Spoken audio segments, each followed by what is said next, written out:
మీనరాశి వారికి మే మాసం ఏ విధంగా ఉండబోతుంది? శ్రీ గురుభ్యో నమ.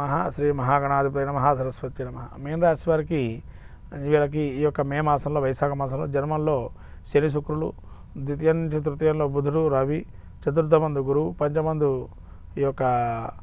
పంచమందు కుజుడు, షష్టమందు కేతువు, 12లో రాహు. ఈ రకంగా గ్రహస్థితి చూస్తే జన్మంలో శని సంచారం చేస్తున్నాడు కాబట్టి కొంతవరకు ఈ భ్రూకిటం అంటే మనకు నాభి నుంచి ఈ మెడ వరకు కూడా కొన్ని రకరకాలైనటువంటి ఇబ్బందులు, అనారోగ్య సమస్యలు వచ్చే అవకాశం ఉంటుంది. జన్మలో శుక్రుడు ఉన్నాడు కాబట్టి అతిగా భోజనం చేయటం, అతిగా మోతాదులో తీసుకోవటం, భోజనం కావచ్చు, పానీయాలు కావచ్చు, అలా ఇబ్బంది పడే అవకాశం ఉంటుంది అనారోగ్యంగా.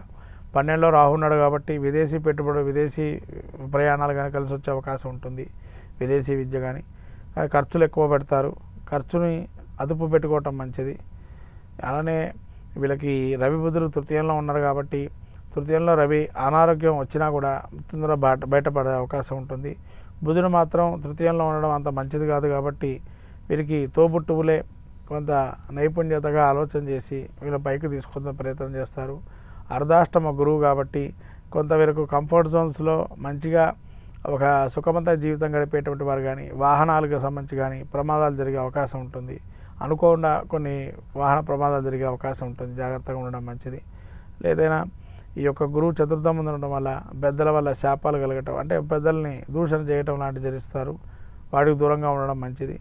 పంచమంలో కుజుడు ఉండడం వల్ల ఈ యొక్క సంతానం కూడా మాట వినకపోవటం, సంతాన రీత్యా కూడా ఇబ్బందులు కలగటం, సంతానం కూడా కొంత వ్యతిరేక భావన ఉండటం, అలానే పేరు తెచ్చుకున్న చోటే మీకు ఇబ్బంది పడటం, ఆ పేరు ఉన్నట్టుండి కోల్పోవటం అని కొన్ని మిమ్మల్ని క్రిటిసైజ్ చేయటం, విమర్శన ధోరణి ఉండటం జరుగుతుంది.